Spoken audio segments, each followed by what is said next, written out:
ದೇವರ ಪರಿಶುದ್ಧವಾದ ನಾಮಕ್ಕೆ ಸ್ತೋತ್ರವಾಗಲಿ. ಮೊಟ್ಟ ಮೊದಲನೇದಾಗಿ ತಂದೆಯಾದ ದೇವರಿಗೆ ಸ್ತೋತ್ರ ಹೇಳುವಳಾಗಿದ್ದೇನೆ. ಈ ನಮ್ಮ ಇದು ಸಾಯಂಕಾಲದ ಒಂದು ಪ್ರಾರ್ಥನಾ ಕೂಟವನ್ನು ಆರಂಭ ಮಾಡುವ ಹಾಗೆ ಮೊದಲು ನಾವು ಪ್ರಾರ್ಥನೆಯನ್ನು ಮಾಡಿಕೊಳ್ಳೋಣ. ನಮ್ಮನ್ನು ಬಹಳವಾಗಿ ಪ್ರೀತಿ ಮಾಡುವಂಥ ಪರಮ ಪ್ರೀತಿಯುಳ್ಳ ತಂದೆಯಾದ ದೇವರ ಸ್ವಾಮಿ, ಮಧ್ಯಾಹ್ನಕ್ಕಾಗಿ ಸ್ತೋತ್ರಕರ್ತನೆ, ಕೊಟ್ಟಂಥ ಅವಕಾಶಕ್ಕಾಗಿ ಸ್ತೋತ್ರಕರ್ತನೆ. ನಿನ್ನನ್ನು ಸ್ತುತಿಸಿ ಕೊಂಡಾಡಿ ನಿನ್ನ ವಾಕ್ಯಗಳನ್ನು ಧ್ಯಾನ ಮಾಡುವ ಹಾಗೆ ನಮಗೆ ಕೊಟ್ಟಂಥ ಈ ಒಂದು ಅವಕಾಶಕ್ಕಾಗಿ ನಿನಗೆ ಸ್ತೋತ್ರ. ಸೇರಿ ಬಂದಿರುವಂಥ ಎಲ್ಲ ನಿನ್ನ ಮಕ್ಕಳನ್ನು ಹೇರಳವಾಗಿ ಆಶೀರ್ವದಿಸು. ಈ ಒಂದು ಆರಾಧನೆಯ ಮೂಲಕ ನಿನಗೆ ಮಾತ್ರ ಘನಮಾನ ಮಹಿಮೆ ಉಂಟಾಗಲಿ ತಂದೆಯೇ, ಆಮೇನ್. ಕ್ರಿಸ್ತ ಯೇಸು ನಾಮವ ಹಾಡಿರಿ, ಕೊಂಡಾಡಿರಿ, ಸ್ತುತಿಸಿರಿ, ಸ್ಮರಿಸಿರಿ ಆತನ ಪ್ರೀತಿಯ. ಕ್ರಿಸ್ತ ಯೇಸು ನಾಮವ ಹಾಡಿರಿ, ಕೊಂಡಾಡಿರಿ, ಸ್ತುತಿಸಿರಿ, ಸ್ಮರಿಸಿರಿ ಆತನ ಪ್ರೀತಿಯ.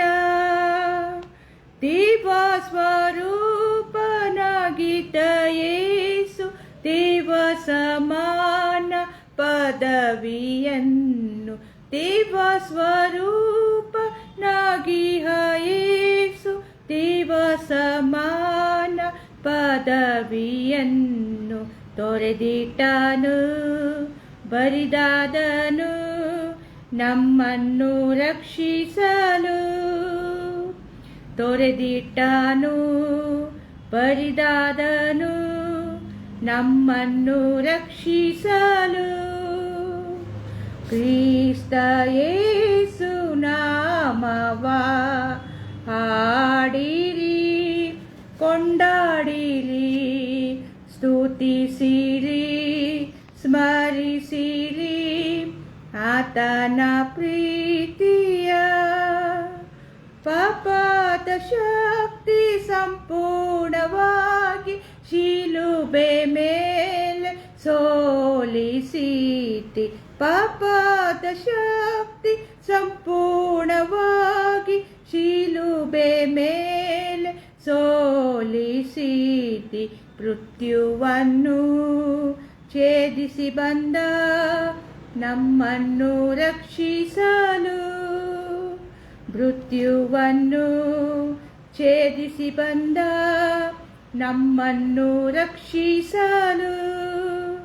ಕ್ರಿಸ್ತ ಯೇಸು ನಾಮವ ಹಾಡಿರಿ, ಕೊಂಡಾಡಿರಿ, ಸ್ತುತಿಸಿರಿ, ಸ್ಮರಿಸಿರಿ ಆತನ ಪ್ರೀತಿಯ.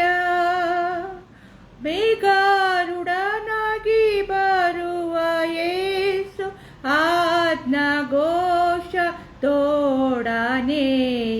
ಮೇಘಾರೂಢನಾಗಿ ಬರುವ ಯೇಸು ಆಜ್ಞಾಘೋಷ ತೋಡನೆಯೇ. ನನಗಾಗಿಯೇ ನಿನಗಾಗಿಯೇ ತಿರುಗಿ ಬರುವನು. ನನಗಾಗಿಯೇ ನಿನಗಾಗಿಯೇ ತಿರುಗಿ ಬರುವನು. ಕ್ರಿಸ್ತ ಯೇಸು ನಾಮವ ಹಾಡಿರಿ, ಕೊಂಡಾಡಿರಿ, ಸ್ತುತಿಸಿರಿ, ಸ್ಮರಿಸಿರಿ ಆತನ ಪ್ರೀತಿಯ. ಸ್ತುತಿಸಿರಿ, ಸ್ಮರಿಸಿರಿ ಆತನ ಪ್ರೀತಿಯ. ಪ್ರಾರ್ಥನೆ ಮಾಡಿಕೊಳ್ಳೋಣ. ನಮ್ಮ ಸೃಷ್ಟಿಕರ್ತನೇ, ಕಾಯ್ದು ನಡೆಸುವಾತನೇ, ತಂದೆಯೇ ಅನಂತ ಸ್ತೋತ್ರ ಸ್ವಾಮಿ. ಈ ಮಧ್ಯಾಹ್ನಕ್ಕಾಗಿ ಸ್ತೋತ್ರಕರ್ತನೆ, ಕೊಟ್ಟಂಥ ಈ ಸಮಯಕ್ಕಾಗಿ ಸ್ತೋತ್ರ ಸ್ವಾಮಿ. ನಿನ್ನ ವಾಕ್ಯವನ್ನು ಹಂಚುವಂಥ ಒಂದು ಕೃಪೆಯನ್ನು ಗಿಲ್ಗಾಲ್ ಸಂಸ್ಥೆಯವರ ಮೂಲಕ ಕೊಟ್ಟಿದ್ದಿ, ನಿನಗೆ ಸ್ತೋತ್ರ ಕರ್ತನೆ. ಹೌದಪ್ಪ, ಅವ್ರು ಮಾಡುವಂಥ ಸೇವೆಯನ್ನು ಇಲ್ಲಿವರೆಗೆ ಆಶೀರ್ವದಿಸಿ ನಡೆಸಿದ್ದಿ.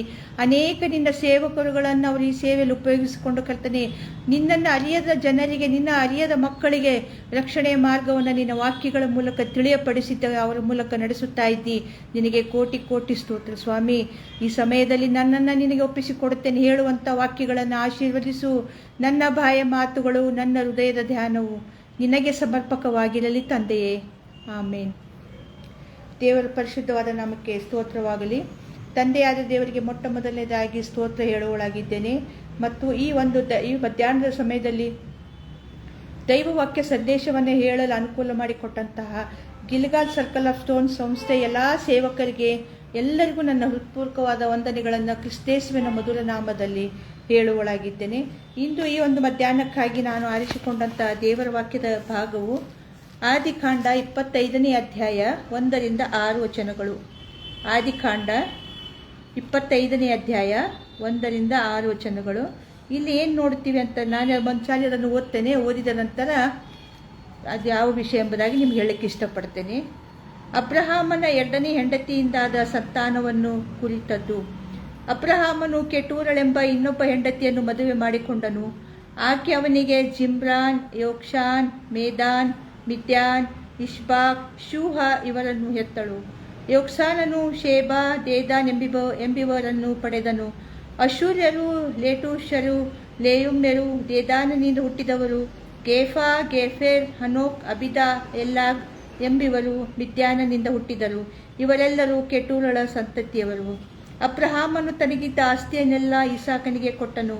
ತನ್ನ ಉಪಪತ್ನಿಯರ ಮಕ್ಕಳಿಗೆ ಕೆಲವು ಸ್ವತ್ತುಗಳನ್ನು ದಾನ ಮಾಡಿ ತಾನು ಇನ್ನೂ ಜೀವದಿಂದಿರುವಾಗ ಅವರನ್ನು ತನ್ನ ಮಗನಾದ ಇಸಾಕನ ಬಳಿಯಿಂದ ಪೂರ್ವ ದಿಕ್ಕಿನಲ್ಲಿರುವ ಕೇದೇಮ್ ದೇಶಕ್ಕೆ ಕಳುಹಿಸಿದನೆಂಬುದಾಗಿ ಇಲ್ಲಿ ನಾವು ನೋಡ್ತೇವೆ.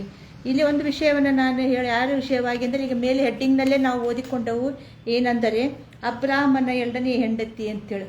ಅಬ್ರಾಹ್ಮನ 2ನೇ ಹೆಂಡತಿಯಾದ ಕೆಟೂರಳ ಬಗ್ಗೆ ನಾನು ಈ ಸಾಯಂಕಾಲದ ವೇಳೆಯಲ್ಲಿ ನನಗೆ ತಿಳಿದಷ್ಟು ವಿಷಯ ಪ್ರಸ್ತಾಪವನ್ನು ನಾನು ಹೇಳಲು ಇಷ್ಟಪಡುತ್ತೇನೆ.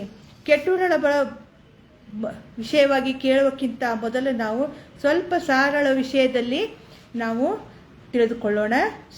ಅಬ್ರಹಾಮನ 1ನೇ ಹೆಂಡತಿಯಾದ ಸಾರಳ ವಿಷಯದಲ್ಲಿ ನಾವು ತಿಳಿದುಕೊಳ್ಳಲಿಕ್ಕೆ ಪ್ರಯತ್ನ ಮಾಡೋಣ. ಇಲ್ಲಿ ಸಾರಳ ನೋಡುವಾಗ ಅಬ್ರಹಾಮನ ಹೆಂಡತಿ ಇವಳು ಬಹಳ ಏನಾಗಿದ್ಲು, ಸುಂದರ ಆಗಿದ್ಲು ಮತ್ತು ಸುಂದರ ಸ್ತ್ರೀಯಾಗಿದ್ದಳು ಎಂಬುದಾಗಿ ನಾವು ಸತ್ಯವೇದದಲ್ಲಿ ಎಲ್ಲ ಕಡೆಗಳಲ್ಲಿ ಆಕೆಯ ವಿಷಯ ಪ್ರಸ್ತಾಪವನ್ನು ನಾವು ನೋಡ್ತೇವೆ. ಇದೇ ಆದಿಕಾಂಡ 12ನೇ ಅಧ್ಯಾಯದಲ್ಲಿ ನೋಡುವಾಗ ಸಾರಳ ವಿಷಯವಾಗಿ ಏನು ಬರೆಯಲ್ಪಟ್ಟಿದೆ ಅಂದರೆ, 12ನೇ ಅಧ್ಯಾಯ 11 ಮತ್ತು 14ನೇ ವಚನದಲ್ಲಿ ಏನಂತಿದೆ ಅಂತಂದರೆ, ಅವನು ಐಗುಪ್ತ ದೇಶದ ಹತ್ತಿರಕ್ಕೆ ಬಂದಾಗ ತನ್ನ ಹೆಂಡತಿಯಾದ ಸಾರಯಳಿಗೆ, ಕೇಳು, ನೀನು ಸುಂದರಿ ಎಂದು ನಾನು ಬಲ್ಲೆ.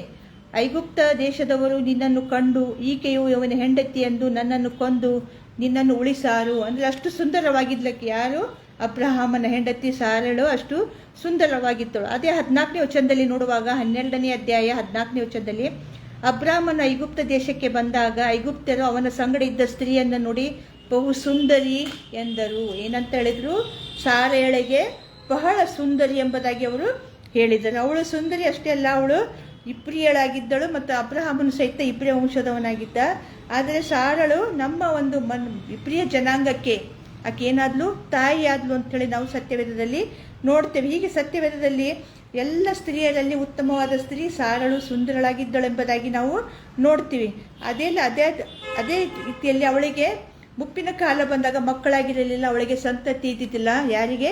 ಸಾರಳಿಗೆ ಮಕ್ಕಳಾಗಿದ್ದಿಲ್ಲ. ಅವಳು ಈ ಭೂಲೋಕದಲ್ಲಿ ಅವಳು 127 ವರ್ಷಗಳ ಕಾಲ ಬದುಕಿದ್ದಳು ಎಂಬುದಾಗಿ ನಾವು ಸತ್ಯವೇದದಲ್ಲಿ ನೋಡುತ್ತೇವೆ. ಆದರೆ 87 ವರ್ಷದವಳು ಆದಾಗಲೂ ಸಹಿತ, ಮುಪ್ಪಿನ ವಯಸ್ಸಿನವಳು ಆದಾಗಲೂ ಸಹಿತ ಅವಳಿಗೆ ಮಕ್ಕಳಾಗಿಲ್ಲ ಅಂತೇಳಿ ಅವಳು ಏನಾಗಿದ್ಲು? ಬಹಳ ನಿರಾಶೆಗೊಂಡಿದ್ಲು. ಸಾರಳು ಬಹಳ ನಿರಾಶೆಗೊಂಡಿದ್ಲು. ಆದರೆ ದೇವರು ವಾಗ್ದಾನ ನೆರವೇರುತ್ತದೆ ಎಂಬುದಾಗಿ ಅವರು ನಂಬಿದ್ದಿಲ್ಲ. ಆದರೆ ದೇವರು ತಾನು ಕೊಟ್ಟಂಥ ವಾಗ್ದಾನ ವಚನವನ್ನು ಅವರ ಜೀವಿತದಲ್ಲಿ ನೆರವೇರಿಸಿದ. ಅದೇನಂತಂದರೆ, ಆಕೆ 90 ವರ್ಷದವಳಿದ್ದಾಗ ಇಸಾಕನನ್ನು ಪಡೆದುಕೊಂಡಳು. ಆವಾಗ ಅಬ್ರಹಾಮನಿಗೆ 100 ವರ್ಷ.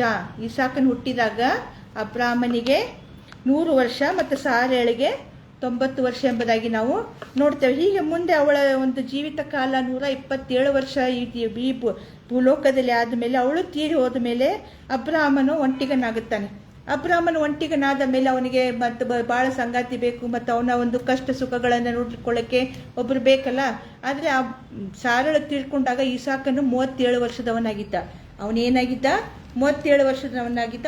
ಅವನು 37 ವರ್ಷದವನಾಗಿದ್ದ. ಅವನು ಏನು ಮಾಡಿದ ಅಂಥೇಳಿ ನಾವು ಇದೇ ಒಂದು ಆದಿಕಾಂಡ 24ನೇ ಅಧ್ಯಾಯ 67ನೇ ವಚನದಲ್ಲಿ ನೋಡೋಣ. ಆದಿಕಾಂಡ 24ನೇ ಅಧ್ಯಾಯ 67ನೇ ವಚನ. ಅಲ್ಲಿ ಏನು ಬರ್ತದೆ ಅಂದರೆ, ಇಸಾಕನು ಆಕೆಯನ್ನು ತಾಯಿಯಾದ ಸಾರಳ ಗುಡಾರಕ್ಕೆ ಕರೆದುಕೊಂಡು ಹೋದನು. ಈ ರೀತಿಯಾಗಿ ಅವನು ರೆಬೆಕ್ಕಳನ್ನು ವರಿಸಿದನು. ಆಕೆ ಅವನ ಹೆಂಡತಿಯಾದಳು. ಅವನು ಆಕೆಯನ್ನು ಪ್ರೀತಿಸಿ ತನ್ನ ತಾಯಿ ಸತ್ತ ದುಃಖವನ್ನು ಶಮನ ಮಾಡಿಕೊಂಡನು. ಇಲ್ಲಿ ಇಸಾಕನು ಮದುವೆ ಮಾಡಿಕೊಂಡ ಉದ್ದೇಶ ಏನಂದರೆ, ತನ್ನ ತಾಯಿಯ ಒಂದು ಮರಣದ ವಿಷಯ, ಮನೆಯಲ್ಲಿ ತಾಯಿ ಇಲ್ಲದ ಸಂದರ್ಭದಲ್ಲಿ ಆ ಒಂದು ದುಃಖದ ಸಮಯದಲ್ಲಿ ಆತ ಏನು ಮಾಡಿದ, ರೆಬೆಕ್ಕಳನ್ನು ಮದುವೆಯಾಗಿ ಆತ ತನ್ನ ವೈಯಕ್ತಿಕ ಒಂದು ದುಃಖವನ್ನು ಆತನ ಕಳ್ಕೊಳ್ಳಿಕ್ಕೆ ಪ್ರಯತ್ನ ಮಾಡಿದ್ರೆ. ಆದರೆ ಅಬ್ರಾಹ್ಮನ್ ಏನು ಮಾಡಬೇಕು? ಪಾಪ ಅವನು ಮುಪ್ಪಿನ ಮನುಷ್ಯ. ಆತನ ಸಾರಳು ತೀರ್ಕೊಂಡ್ಮೇಲೆ ಒಬ್ಬನೇ ಆಗಿಬಿಟ್ಟ. ಅವನೇನು ಮಾಡಿದ, 145ನೇ ವರ್ಷದಲ್ಲಿ ಈ ಕೆಟೂರಳೆಂಬ ಸ್ತ್ರೀಯನ್ನು ಆತ ಮದುವೆ ಮಾಡಿಕೊಂಡ. ಅಬ್ರಾಹ್ಮನು ಕೆಟೂರಳನ್ನು ಮದುವೆ ಮಾಡಿಕೊಂಡಾಗ ಎಷ್ಟು ವಯಸ್ಸಾಗಿತ್ತು?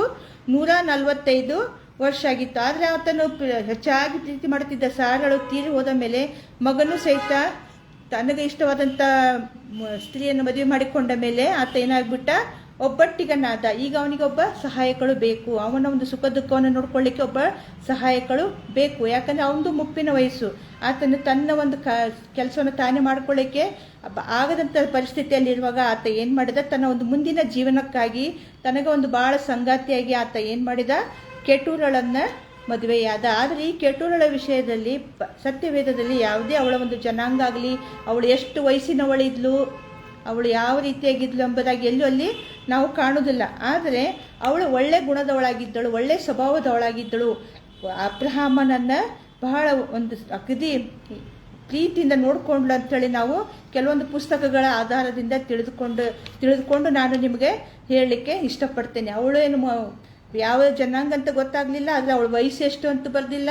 ಆದರೆ ಅವರು ನಾವೊಂದು ಓದಿದ ಪುಸ್ತಕದಲ್ಲಿ ಅವ್ರು ಮೆನ್ಷನ್ ಮಾಡಿದ್ದಾರೆ, ಅವಳು ಯವನಸ್ಥೆ ಆಗಿರಬಹುದು ಎಂಬುದಾಗಿ ಅವರು, ಮತ್ತು ಅಬ್ರಹಾಮನಿಗೆ ಹತ್ತಿರದ ಸಂಬಂಧಿಯಾಗಿರಬೇಕು ಅವಳು ಅಂತೇಳಿ ನಾನು ಆ ಪುಸ್ತಕದಲ್ಲಿ ಓದಿದ್ದಕ್ಕೆ ನಾನು ಅದನ್ನೇ ಹೇಳಲಿಕ್ಕೆ ನಿಮಗೆ ಇಷ್ಟಪಡ್ತೀನಿ. ಆಮೇಲೆ ದೇವರು ಸಹಿತ ಈ ಕೆಟೂರಳನ್ನೇ ಯಾರಿಗೆ, ಅಬ್ರಹಾಮನಿಗೆ ಹೆಂಡತಿಯಾಗಿ ದೇವರು ಒದಗಿಸಿ ಕೊಟ್ಟಿರಬೇಕು, ಆಶೀರ್ವಾದ ಮಾಡಿ ಅವಳನ್ನು ಅಬ್ರಹಾಮನಿಗೆ ಕೊಟ್ಟಿರಬೇಕೆಂಬುದಾಗಿ, ಮತ್ತು ಅವಳನ್ನು ಅವನ ಮೂಲಕವಾಗಿ ಒಂದು ಉನ್ನತ ಸ್ಥಿತಿಗೆ ಏರಿಸಬೇಕೆಂಬ ಒಂದು ಉದ್ದೇಶದಿಂದ ದೇವರೇನು ಮಾಡಿದ, ಕೆಟೂರಳನ್ನು ಅಬ್ರಹಾಮನಿಗೆ ಒದಗಿಸಿ ಕೊಟ್ಟ ಎಂಬುದಾಗಿ ನಾವು ಒಂದು ಪುಸ್ತಕದಲ್ಲಿ ನಾನು ಓದಿ ಅದನ್ನೇ ನಿಮಗೆ ಈಗ ಹೇಳ್ತಾ ಇದ್ದೇನೆ.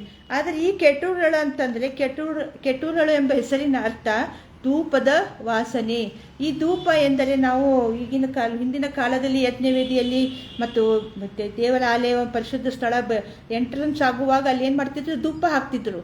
ಆದರೆ ಇತ್ತೀಚಿನ ದಿನಗಳಲ್ಲಿ ನಾವೇನು ಮಾಡ್ತೀವಿ, ಮನೆಯಲ್ಲಿ ಲೋಬಾನ ಹಾಕ್ತೀವಿ, ಆಮೇಲೆ ಊದಿನ ಕಡ್ಡಿ ಅವೆಲ್ಲ ವಾಸನೆಗಳು ಚೆನ್ನಾಗಿದ್ದರೆ ತಂದು ಹಚ್ತೀವಿ. ಹಂಗೆ ಒಂದು ಸುವಾಸನೆ ಎಂಬುದಾಗಿ ಅವಳ ಹೆಸರಿನ ಅರ್ಥ. ಆ ಒಂದು ಹೆಸರಿನ ಅರ್ಥದ ತಕ್ಕ ಹಾಗೆ ಆಕೆ ಏನು ಮಾಡಿದ್ಲು, ಅಬ್ರಹಾಮನ ಕೂಡ ಜೀವನ ನಡೆಸಿದ್ಲು. ಅಬ್ರಹಾಮನೊಟ್ಟಿಗೆ ತನ್ನ ಒಂದು ಪ್ರೀತಿ ಅನ್ಯೋನ್ಯತೆ ಸಂಬಂಧವನ್ನು ಆತನಿಗೆ ತೋರಿಸಿಕೊಟ್ಲು, ಮತ್ತು ಆತನೊಟ್ಟಿಗಿದ್ದು ಆತನ ಒಂದು ಭಾಗಿಯಾಗಿ ಆತನನ್ನು ಅಬ್ರಹಾಮನೊಟ್ಟಿಗೆ ಇದ್ಲು ಎಂಬುದಾಗಿ ನಾವು ನೋಡ್ತೀವಿ. ಅವಳೊಬ್ಬ ತ್ಯಾಗಿಯಾದ ಸ್ತ್ರೀಯಾಗಿದ್ದಳು. ಯಾರು? ಕೆಟೂರಳು ಒಬ್ಬ ತ್ಯಾಗಿಯಾದ ಸ್ತ್ರೀಯಾಗಿದ್ದಳು. ಅವಳು ತನ್ನ ಜೀವವನ್ನೇ ಸಮರ್ಪಿಸಿಕೊಟ್ಟು, ಅಬ್ರಹಾಮನಿಗೋಸ್ಕರ ಸಮರ್ಪಿಸಿಕೊಟ್ಟು ಆತನ ಸೇವೆಯನ್ನು ಮಾಡಲಿಕ್ಕೆ ಅವಳು ನಿಂತಳು. ಆತನ ಮದುವೆ ಮಾಡ್ಕೊಂಡ್ಮೇಲೆ ಆತನ ಜೀವಿತದಲ್ಲಿ ಅನೇಕ ಕಷ್ಟಗಳು, ಸಮಸ್ಯೆಗಳು ಎಲ್ಲ ಬಂದರೂ ಸಹಿತ ಅವಳು ಏನು ಮಾಡಿದ್ಲು, ಎಲ್ಲವನ್ನ ಸ್ವೀಕಾರ ಮಾಡಿಕೊಂಡು ಒಂದು ತನ್ನ ಹೆಸರಿನ ಅರ್ಥದ ಹಾಗೆ, ಧೂಪದ ವಾಸನೆಯ ಹಾಗೆ, ತನ್ನ ಒಂದು ಹೆಸರಿನ ಅರ್ಥದ ಒಂದು ಧೂಪದ ವಾಸನೆಯಾಗಿ ಪರಿಮಳ ಬೀರುತ್ತಾ ಏನು ಮಾಡಿದ್ಲು, ಅಬ್ರಹಾಮನ ಜೀವಿತದ ಕೊನೆಯ ಉಸಿರಿನವರೆಗೆ ಆಕೆ ಏನು ಮಾಡಿದ್ಲು, ಆತನ ಕೂಡ ಜೀವನ ಮಾಡಿದ್ಲು ಎಂಬುದಾಗಿ ನಾವು ನೋಡ್ತೀವಿ. ಇದರಿಂದ ದೇವರು ಅವಳನ್ನು ಉನ್ನತ ಸ್ಥಾನಕ್ಕೆ ಏರಿಸಿ ಆಶೀರ್ವಾದ ಮಾಡಿ ಅಬ್ರಹಾಮನಿಂದ ಅವಳಿಗೆ 6 ಜನ ಗಂಡು ಮಕ್ಕಳನ್ನು ಕೊಡ್ತಾನೆ. 6 ಜನ ಗಂಡು ಮಕ್ಕಳನ್ನು ಅಬ್ರಹಾಮನಿಂದ ಅವಳಿಗೆ ಗಂಡು ಮಕ್ಕಳನ್ನು ಒದಗಿಸಿ ಕೊಡ್ತಾನೆ. ಅವ್ರು ಯಾರಂದರೆ ಜಿಮ್ರಾನ್, ಯಾಕ್ಷಾನ್, ಮೇದಾನ್, ಮಿದ್ರಾನ್, ಇಷ್ಪಾಕ್, ಶುಹೈ. ಇವರೇ ಅಂದರೆ 25ನೇ ಅಧ್ಯಾಯದಲ್ಲಿ 1-4 ವಚನಗಳಲ್ಲಿ ಆ ಎಲ್ಲ ಮಕ್ಕಳ ಹೆಸರುಗಳನ್ನು ಅಲ್ಲಿ ಕೊಟ್ಟಿದ್ದಾರೆ. ಮತ್ತು ಈ ಮಕ್ಕಳು ದೇವರು ಕೊಟ್ಟಂಥ ವಾಗ್ದಾನಕ್ಕೆ ಅನುಗುಣವಾಗಿ ಸಹಿತ ಇವರು ಅಬ್ರಹಾಮನಿಗೆ ಮಕ್ಕಳಾಗಿ ಹುಟ್ಟಿದರು ಎಂಬುದಾಗಿ ನಾವು ನೋಡ್ತೇವೆ. ಈ ಕೆಟ್ಟೂರಳು ಏನಾಗಿದ್ಲು ಅಂದರೆ ತುಂಬ ಜಾಣೆಯಾಗಿದ್ದಳು, ಚತುರಳಾಗಿದ್ದಳು ಮತ್ತು ದೈವಭಕ್ತಿ ಅಂತ ಸ್ತ್ರೀಯಾಗಿದ್ದಳು. ಅವಳು ಅಬ್ರಹಾಮನ ಪ್ರತಿಯೊಂದು ಕಾರ್ಯಕ್ಕೂ ಆತನ ಪ್ರತಿಯೊಂದು ವಿಚಾರಕ್ಕೂ ಅವಳು ಏನು ಮಾಡುವವಳಾಗಿದ್ದಳು, ಸ್ಪಂದಿಸುವವಳಾಗಿದ್ದಳು. ಮತ್ತು ಹೀಗಾಗಿ ಅಬ್ರಹಾಮನ ಒಂದು ಕುಟುಂಬ ಇನ್ನೂ ಹೆಚ್ಚಾದ ರೀತಿಯಲ್ಲಿ ಆಶೀರ್ವಾದದಾಯಕವಾಗಿತ್ತು ಎಂಬುದಾಗಿ ನಾವು ನೋಡ್ಕೊಳ್ತೇವೆ. ಈ ಒಂದು ಆಕೆಯ ತ್ಯಾಗ ಜೀವನದ ಒಂದು ಮಧ್ಯದಲ್ಲಿ ಅವಳು ಅಬ್ರಹಾಮನ ಕೂಡ ಜೀವಿತ ನಡೆಸುವಾಗ ಈಸಾಕನ ಇಲ್ಲಿ ನಾವು ನೋಡ್ತೀವಿ. ಇಲ್ಲೇನೆಂದರೆ 5ನೇ ವಚನದಲ್ಲಿ ಅಬ್ರಹಾಮನು ತನಗಿದ್ದ ಆಸ್ತಿಯನ್ನೆಲ್ಲ ಈಸಾಕನಿಗೆ ಕೊಟ್ಟನು ಅಂಥೇಳಿ ನಾವು ನೋಡ್ತೀವಿ. ಆದರೆ ಕೆಲವೊಂದು ಭಾಗ ಮಾತ್ರ 6 ಜನ ಗಂಡು ಮಕ್ಕಳಿಗೆ ಕೊಟ್ಟನು ಎಂಬುದಾಗಿ ಸಹಿತ ನಾವು ಕೆಳಗೆ ನೋಡ್ತೀವಿ. ತನ್ನ ಉಪಪತ್ನಿಯರ ಮಕ್ಕಳಿಗೆ ಕೆಲವು ಸ್ವತ್ತುಗಳನ್ನು ದಾನ ಮಾಡಿದನು ಎಂಬುದಾಗಿ ನೋಡ್ತೀವಿ. ಇಂಥ ಒಂದು ಪರಿಸ್ಥಿತಿಯಲ್ಲೂ, ಇಂಥ ಒಂದು ಗಂಭೀರ ಪರಿಸ್ಥಿತಿಯಲ್ಲೂ ಸಹಿತ ಆಕೆ ಏನು ಮಾಡಿದ್ಲು, ಅದನ್ನೆಲ್ಲ ವಿಚಾರ ಮಾಡದೆ ಅವಳು ಏನು ಮಾಡಿದ್ಲು, ಅಂಥ ಒಂದು ಕಷ್ಟದ ಸಮಯದಲ್ಲಿ, ಅಂಥ ಒಂದು ಕ್ಲಿಷ್ಟವಾದ ಸಮಯದಲ್ಲೂ ಸಹಿತ ಅವಳು ಏನು ಮಾಡಿದ್ಲು, ಧೈರ್ಯದಿಂದ ಮುಂದೆ ಹೋಗಿ ಅದು ಯಾವುದಕ್ಕೂ ಅವಳು ಒಂದು ಏನು ಅಸಮಾಧಾನಕ್ಕೆ ಕಾರಣಳಾಗದೆ ಅವಳು ಏನು ಮಾಡಿದ್ಲು, ತನ್ನ ಒಂದು ಹೆಸರಿನ ಅರ್ಥದ ಹಾಗೆ ಒಂದು ವಾಸನೆ ಬೀಳುತ್ತಾ, ಸುವಾಸನೆಯನ್ನು ಬೀಳುತ್ತಾ, ಮತ್ತು ಅಬ್ರಹಾಮನ ಮುಪ್ಪಿನ ವಯಸ್ಸಿನಲ್ಲಿ ಕಳೆದುಕೊಂಡಂಥ ಹೆಂಡತಿಯ ಸ್ಥಾನದಲ್ಲಿ ತನ್ನ ಸ್ಥಾನವನ್ನು ಕೊಟ್ಟು ಅವಳು ಸಹಿತ ಹೆಚ್ಚಾಗಿ ಅವನನ್ನು ಪ್ರೀತಿ ಮಾಡಿ ಅವನನ್ನು ಯಾವಾಗಲೂ ಸಂತೋಷ ಇರುವಂತೆ ಅವಳು ಏನು ಮಾಡಿದ್ಲು, ಯಾರು ಕೆಟ್ಟೂರಳು ಅಬ್ರಹಾಮನನ್ನು ನೋಡಿಕೊಂಡ್ಳು. ಆದರೆ ಈ ಅಬ್ರಹಾಮನು ಏನು ಮಾಡಿದಂತಂದರೆ ತನ್ನ ಮಕ್ಕಳಿಗೆ ಈ ಸಾಕಿನಲ್ಲಿ ಪಾಲಿಲ್ಲ ಎಂದು ಗೊತ್ತಿದ್ರು ಸಹಿತ ಅವ್ರು ಏನು ಮಾಡಿದ್ರು, ಗೊತ್ತಿದ್ರು ಜಗಳ ಮಾಡ್ಬೋದು ಅಂತ ತಿಳ್ಕೊಂಡ್ರು ಸಹಿತ ಆಕಿ ತನ್ನ ಮಕ್ಕಳಿಗೆಲ್ಲ ತಿಳಿಸಿ ಹೇಳಿ ಆ ರೀತಿ ಒಂದು ಸಂಗತಿಗಳು, ಸಮಸ್ಯೆಗಳು ಕುಟುಂಬದಲ್ಲಿ ಬರದ ಹಾಗೆ ಆಕೆ ಜವಾಬ್ದಾರಿಯನ್ನು ತೆಗೆದುಕೊಂಡು ಎಲ್ಲವನ್ನ ನಿರ್ವಹಿಸಿಕೊಂಡು ಆಕೆ ಏನು ಮಾಡಿದ್ಲು, ಕುಟುಂಬವನ್ನು ಸಂತೋಷದಿಂದ ಸಮಾಧಾನದಿಂದ ನಡೆಸಿಕೊಂಡು ಹೋದ್ಲಂತೇಳಿ ನಾವಿಲ್ಲಿ ನೋಡ್ತೀವಿ. ಮತ್ತು ಆಕೆ ತನ್ನ ಹೆಸರಿನ ಅರ್ಥದಾಗಿ ಅವಳು ಏನು ಮಾಡಿದ್ಲು, ಯಾವಾಗಲೂ ಕುಟುಂಬದಲ್ಲಿ ಸಂತೋಷದ ವಾತಾವರಣವನ್ನು ನಿರ್ಮಾಣ ಮಾಡಿದ್ಲು. ಮತ್ತು ತನ್ನ ಆಜುಬಾಜು ಸುತ್ತಮುತ್ತಲಿನವರು ಸಹಿತ ಅವ್ರು ಏನು ಮಾಡಿದ್ಲು, ಒಳ್ಳೆ ರೀತಿಯಿಂದ ಇರುವಂಥ ಒಂದು ಸ್ತ್ರೀಯಾಗಿದ್ಲು. ಯಾಕಂದರೆ ಒಂದು ಮುಪ್ಪಿನ ವಯಸ್ಸಿನ ಮುದುಕದನ, ನಾನು ಅಂಥವ್ನು ಮಾಡ್ಕೊಂಡೇನಿ ಇಂಥ, ನಾವು ಈಗಿನ ಕಾಲದಲ್ಲಿ ಆದರೆ ನಾವು ಏನೇನೋ ಹೇಳಿಸಿ ಮಾತಾಡ್ತೀವಿ, ಆದರೆ ನಮ್ಮ ಪರಿಸ್ಥಿತಿ ಯಾವಾಗ ಹೆಂಗೆ ಬರ್ತದೆ ನಮ್ಗೆ ಗೊತ್ತಿಲ್ಲ. ಆದರೆ ನಾವು ಇತರರನ್ನು ಹೀಯಾಳಿಸಿ ಮಾತಾಡೋದ್ರಲ್ಲಿ ಕೆಲವೊಂದು ಸಾರಿ ನಾವೇನು ಮಾಡ್ತೀವಿ, ಮುಂದಾಗ್ತೀವಿ. ಆದರೆ ಅಂಥ ಸಂದರ್ಭವನ್ನು ನಾವು ಸೃಷ್ಟಿ ಮಾಡ್ಕೊಳ್ಬಾರ್ದು. ಯಾಕಂದರೆ ದೇವರು ಯಾವಾಗ ಯಾವ ಪರಿಸ್ಥಿತಿಯನ್ನು ಏನು ಯಾರಿಗೆ ಯಾವ ರೀತಿಯಲ್ಲಿ ತರ್ತಾನೋ ಅದು ನಮಗೆ ಗೊತ್ತಿಲ್ಲ. ಆದರೆ ಎಲ್ಲವೂ ಮಾಡೋದು ದೇವರು ನಮ್ಮ ಒಳ್ಳೆಯದಕ್ಕಾಗಿ ಎಂಬುದಾಗಿ ನಾವು ತಿಳಿದುಕೊಂಡು ಮುಂದೆ ಹೋಗೋದಾದರೆ ದೇವರು ನಮ್ಮನ್ನು ಇನ್ನೂ ಹೆಚ್ಚಾಗಿ ಆಶೀರ್ವಾದ ಮಾಡ್ತಾನೆ ಅಂಥೇಳಿ ನಾನು ಹೇಳಲಿಕ್ಕೆ ಇಷ್ಟಪಡ್ತೀನಿ. ಇಲ್ಲಿ ಅದೇ ರೀತಿಯಾಗಿ ಕೆಟ್ಟೂರಳು ತನ್ನ ಒಂದು ವಯಸ್ಸಿನ ಮಿತಿ ನೋಡಲಿಲ್ಲ. ತನ್ನ ಮಕ್ಕಳಿಗೆ ಅಬ್ರಹಾಮನ ಒಂದು ಆಸ್ತಿಯಲ್ಲಿ ಅದರಲ್ಲಿ ಪಾಲು ಸಿಗಲಿಲ್ಲ ಎಂಬುದಾಗಿ ಎಲ್ಲ ಯಾವುದಕ್ಕೂ ಆಕೆ ಇದು ಮಾಡದೆ ಸಂತೋಷ ಸಮಾಧಾನದಿಂದ ಆ ಕುಟುಂಬವನ್ನು ಯಾವಾಗಲೂ ತನ್ನ ಒಂದು ಒಳ್ಳೆಯ ಸೇವೆಯಿಂದ, ಆಮೇಲೆ ತನ್ನ ಒಂದು ಪ್ರೀತಿಯಿಂದ ಇಸಾಕನನ್ನು ಸಹಿತ ನೋಡಿಕೊಂಡ್ಳು ಮತ್ತು ಅಬ್ರಾಹ್ಮನನ್ನು ಸಹಿತ ನೋಡ್ಕೊಂಡು ಆಕೆ ಏನು ಮಾಡಿದ್ಲು, ತನ್ನ ಜೀವವನ್ನು ಒಂದು ಸುವಾಸನೆಯಾಗಿ, ಒಂದು ಅಬ್ರಾಹ್ಮನ ಕುಟುಂಬಕ್ಕೆ ಒಂದು ಸುವಾಸನೆಯಾಗಿ ಅವಳು ಏನು ಮಾಡಿದ್ಲು, ತನ್ನ ಜೀವಿತವನ್ನು ನಡೆಸಿದ್ಲು ಎಂಬುದಾಗಿ ನಾವಿಲ್ಲಿ ನೋಡ್ತೇವೆ.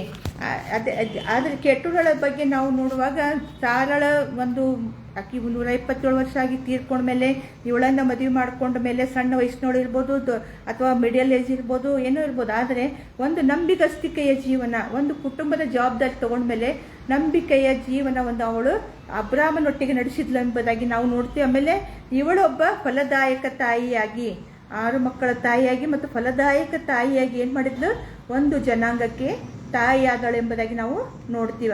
ಈ ಒಂದು ಕೆಟ್ಟೂರಳ ಜೀವಿತದಿಂದ ನಾವು ಕಲಿಯೋದೇನೆಂದರೆ, ಅವಳ ಹೆಸರಿನ ಅರ್ಥದ ಹಾಗೆ, ಕೆಟ್ಟೂರಳ ಅರ್ಥದ ಹಾಗೆ ಸುವಾಸನೆ, ಧೂಪದ ವಾಸನೆ, ಪರಿಮಳ. ನಾವು ಸಹ ಕ್ರಿಸ್ತನ ಪರಿಮಳ ಆಗಿ ಈ ಲೋಕದಲ್ಲಿ ನಾವು ಇರುವಾಗ ಕ್ರಿಸ್ತನ ಸೇವೆಯನ್ನು ಮಾಡುತ್ತಾ ಕ್ರಿಸ್ತನ ವಿಧೇಯ ಮಕ್ಕಳಾಗಿ ನಮ್ಮ ಕುಟುಂಬದಲ್ಲಿ ಆಗಲಿ, ನಾವು ಹೊರಗಡೆ ನಮ್ಮ ಆಜುಬಾಜುದಲ್ಲಿ ಆಗಲಿ, ಅಥವಾ ಸಭೆಯ ಮಧ್ಯದಲ್ಲಿ ಆಗಲಿ, ಅಥವಾ ನಾವು ಕೆಲಸ ಮಾಡುವ ಸ್ಥಳಗಳಲ್ಲಿ ಆಗಲಿ, ಎಲ್ಲೇ ಇದ್ದರೂ ಸಹಿತ ನಾವೇನು ಮಾಡಬೇಕು, ಕ್ರಿಸ್ತನ ಪರಿಮಳವನ್ನು, ಕ್ರಿಸ್ತನ ಸುವಾಸನೆಯನ್ನು ಬೀರುವ, ಕ್ರಿಸ್ತನ ವಾಕ್ಯವನ್ನು ಪ್ರಚುರಪಡಿಸುವ ಮಕ್ಕಳಾಗಿ ನಾವು ಸಾಕ್ಷಿಯ ಜೀವಿತವನ್ನು ನಡೆಸಬೇಕೆಂಬುದಾಗಿ ಈ ಒಂದು ಸಂದೇಶದ ಮೂಲಕ ನಾನು ನಿಮಗೆ ತಿಳಿಸಲು ಇಷ್ಟಪಡ್ತೇನೆ. ಯಾಕಂದರೆ ನಾವು ಕ್ರಿಸ್ತಿಯ ಜೀವಿತ ಅಂದರೆ ನಮ್ಮ ನಡೆನುಡಿಗಳ ಮೂಲಕ ಇತರರು ನಮ್ಮನ್ನು ತಿಳ್ಕೊಂಡು ಬಿಡ್ತಾರೆ. ಏನಂದರೆ ನಾವು ನಮ್ಮ ಒಂದು ಆ್ಯಟಿಟ್ಯೂಡ್ಸು, ನಮ್ಮ ನಡೆನುಡಿ, ನಾವಿರೋದು ಸಮಾಧಾನ ಶಾಂತಿಯಿಂದ ಇರೋದು, ಮತ್ತು ಇನ್ನೊಬ್ಬರೊಟ್ಟಿಗೆ ಅನ್ಯೋನ್ಯ ಪ್ರೀತಿಯಿಂದ ಇರೋದು, ಆಮೇಲೆ ಹೆಲ್ಪಿಂಗ್ ನೇಚರ್, ಒಬ್ರಿಗೊಬ್ರು ಸಹಾಯ ಮಾಡಿದ್ರಿಂದ ನೋಡೋದ್ರಿಂದ ಜನರು ಏನು ತಿಳ್ಕೊತಾರೆ, ನೀವು ಕ್ರಿಶ್ಚಿಯನ್ರ ಅಂತ ಕೇಳ್ತಾರೆ ನಮ್ಮನ್ನು.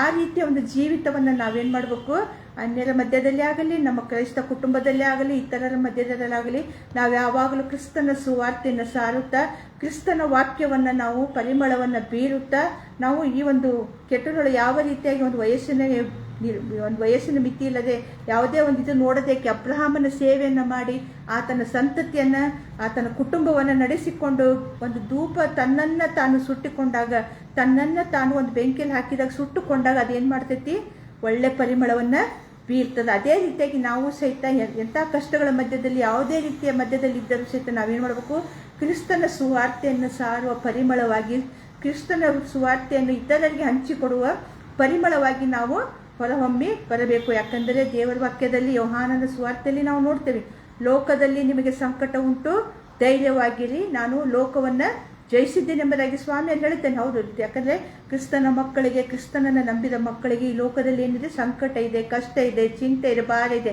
ಆದರೆ ನಾವು ಅದನ್ನು ಯಾವುದನ್ನು ನಾವು ಲೆಕ್ಕಕ್ಕೆ ತೆಗೆದುಕೊಳ್ಳದೆ ಸ್ವಾಮಿಯ ಮೇಲೆ ಎಲ್ಲ ನಮ್ಮ ಚಿಂತೆಗಳನ್ನು ಹಾಕಿದಾಗ ಆತನು ಹೇಳಿದಾಗೆ, ನಿನ್ನ ಭೂಯಾತ್ರೆಯ ಚಿಂತೆಯನ್ನು ಯೆಹೋವನಿಗೆ ವಹಿಸಿಬಿಟ್ಟು ಭರವಸೆದಿಂದಿರೆಂಬುದಾಗಿ ಒಂದು ವಾಕ್ಯದ ವಾಗ್ದಾನದಂತೆ ನಾವು ನಡೆದಾಗ ಕರ್ತನು ನಮ್ಮನ್ನು ಏನು ಮಾಡ್ತಾನೆ, ಕೈ ಹಿಡಿದು ನಡೆಸುತ್ತಾನೆ.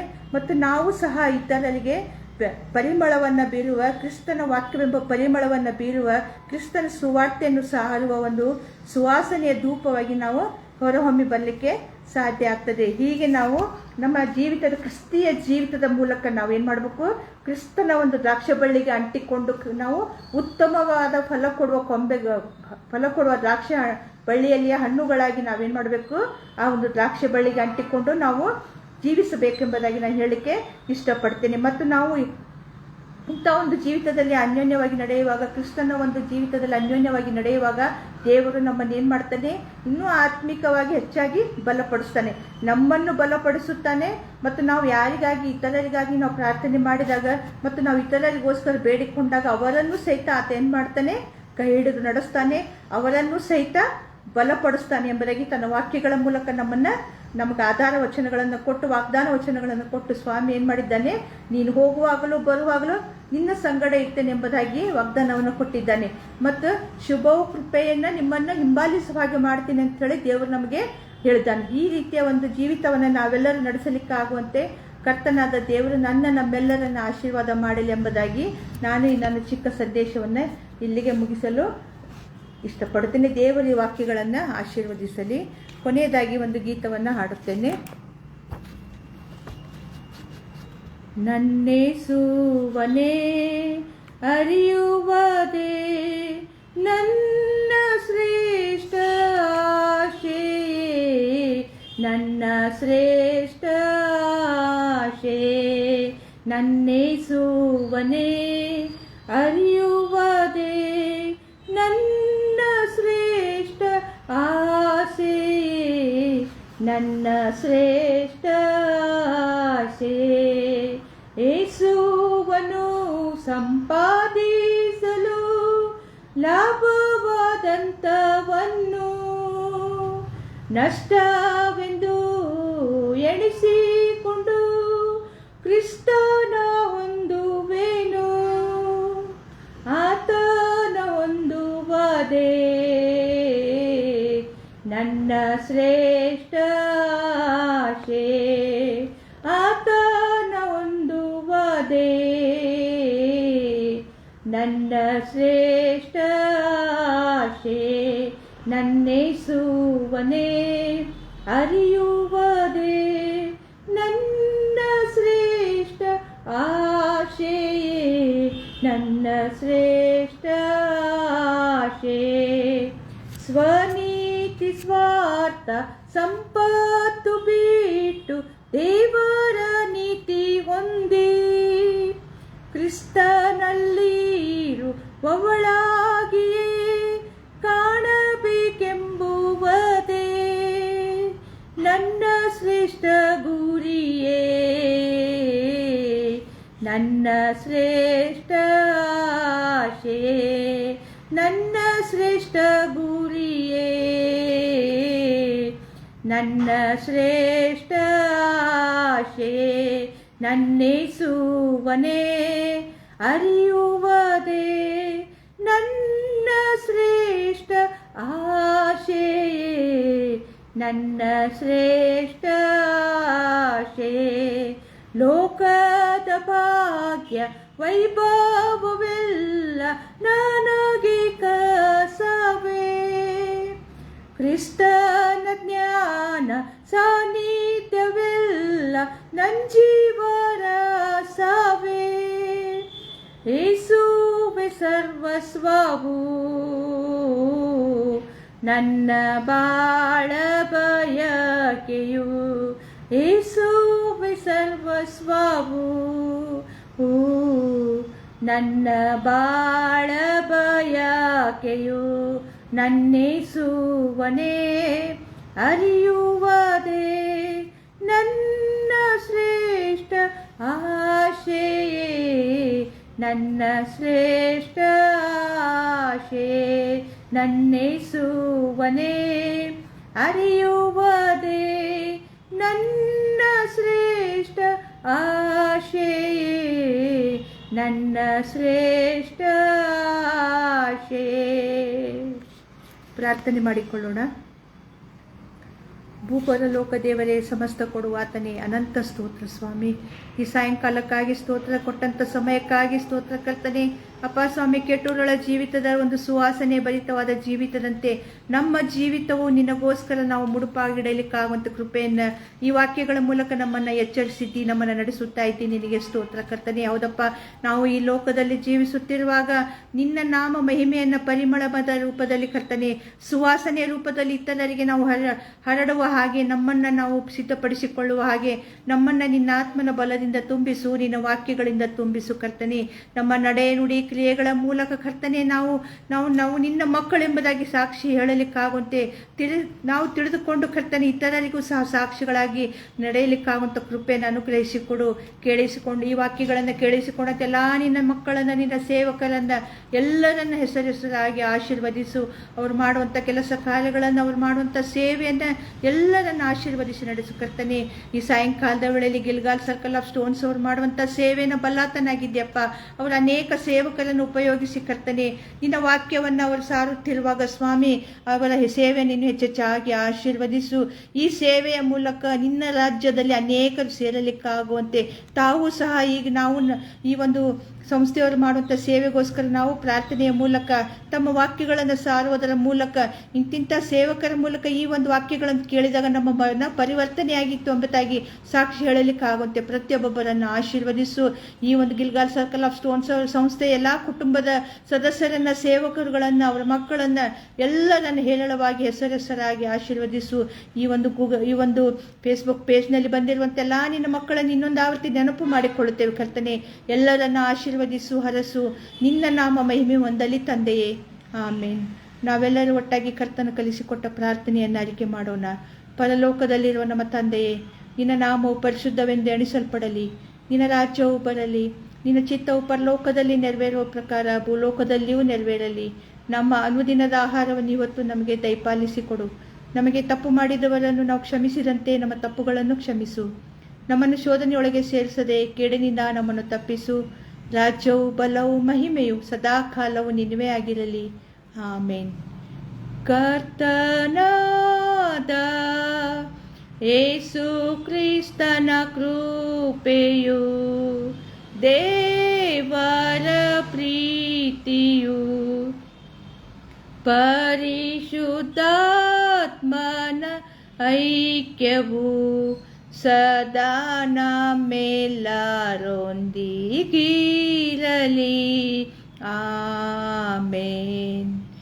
Thank you Jesus, thank you Jesus, thank you Jesus, thank you Jesus. Hallelujah, hallelujah, hallelujah, hallelujah. ಸೇರಿ ಬಂದೆಲ್ಲ ಸಹೋದರ ಸಹೋದರಿಯರಿಗೆ ಧನ್ಯವಾದಗಳು. ಈ ಒಂದು ಅವಕಾಶವನ್ನು ಒದಗಿಸಿಕೊಟ್ಟಂಥ ಗಿಲ್ಗಾಲ್ ಸರ್ಕಲ್ ಆಫ್ ಸ್ಟೋನ್ಸ್ನೆಲ್ಲ ಸಹೋದರ ಸಹೋದರಿಯರಿಗೂ, ಮುಖ್ಯವಾಗಿ ಸಾರಾ ಮಗಳಿಗೂ ಧನ್ಯವಾದಗಳನ್ನು ಹೇಳಿ ನನ್ನ ಈ ಒಂದು ವಿಷಯ ಪ್ರಸ್ತಾಪವನ್ನು ಮುಗಿಸುತ್ತೇನೆ. ಧನ್ಯವಾದಗಳು.